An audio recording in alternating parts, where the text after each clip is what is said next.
ఈ చల్లని సాయంత్రాన గ్రీనరీతో మా ప్రకాశం బ్యారేజ్ చూడండి ఎంత బాగుందో.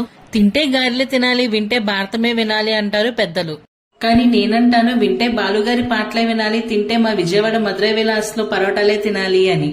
అంత బాగుంటాయండి ఈ పరోటాలు. ఇంతకీ ఇది ఎక్కడుందో చెప్పలేదు కదా. మా విజయవాడలోని మున్సిపల్ స్టేడియం దగ్గర వాటర్ ట్యాంక్ రోడ్ లో ఉందండి ఈ మధురై విలాస్. వాళ్ళు చేసే ఫుడ్ మేకింగ్ ప్రాసెస్ బయట ఉన్నా సరే లోపల సిట్టింగ్ ఏరియా మాత్రం చాలా నీట్ గా ఉందండి. వాళ్ళు చేయడం కూడా చాలా నీట్ గానే చేస్తున్నారు. సో మాకు లోపలికి ఎంటర్ అవ్వగానే ఒక మధురై అట్మాస్ఫియర్ అనేది కనిపించింది. అక్కడ మెనూ కార్డు ఓపెన్ చేసి చూసేటప్పటికి నాకు మొత్తం అన్ని కూడా నాన్ వెజ్ ఐటమ్స్ కనిపించాయి. అయ్యో నేను నాన్ వెజ్ తినను కదా అని చెప్పేసి అనుకున్నాను.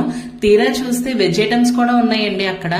అటు ఇటు తిప్పేసి నేను కొత్తు పరోటా అని చెప్పి ఏదో కనిపిస్తే దాన్ని ఆర్డర్ చేసేసాను. అక్కడ వాళ్ళు రాసిన స్లోగన్ అయితే నాకు చాలా బాగా నచ్చింది. ఇదిగోండి మన కొత్తు పరోటా అయితే వచ్చేసింది. చూడడానికి చాలా బాగుంది, తినడానికి కూడా అంతే బాగుందండి. సూపర్ టేస్టీగా ఉంది. ఎదురుకుండా కనిపిస్తున్న చిల్లీ చికెన్ అయితే నాది కాదండి, మా తమ్ముడు ఆర్డర్ చేశాడు. అంత టేస్టీ పరోటా తిన్న తర్వాత మాకు చల్లగా ఏమైనా తాగాలనిపించి కూల్ బ్లాక్ కి వెళ్లిపోయాం. అక్కడ నేను జల్జీరా ఆర్డర్ ఇచ్చాను. చాలా బాగా చేశారు, తాగుతుంటే చాలా హాయిగా అనిపించింది. అక్కడ నా తమ్ముడు నన్ను వీడియో తీస్తున్నాడు. ఇంకా చాలే ఆపు అని చెప్పేసి అంటున్నాను అక్కడ. ఇదిగోండి వీడే నా తమ్ముడు, వాడు కిట్కాట్ ఓరియో షేక్ తాగుతున్నాడు. ఇలా చాలా రకాలు ఉన్నాయి అక్కడ. రిటర్న్ వస్తున్నప్పుడు నాకు అందంగా ఈ చందమామ కనిపించింది, మీకు కూడా చూపిద్దామని చెప్పి తీసాను. ఉంటాను మరి, బాయ్.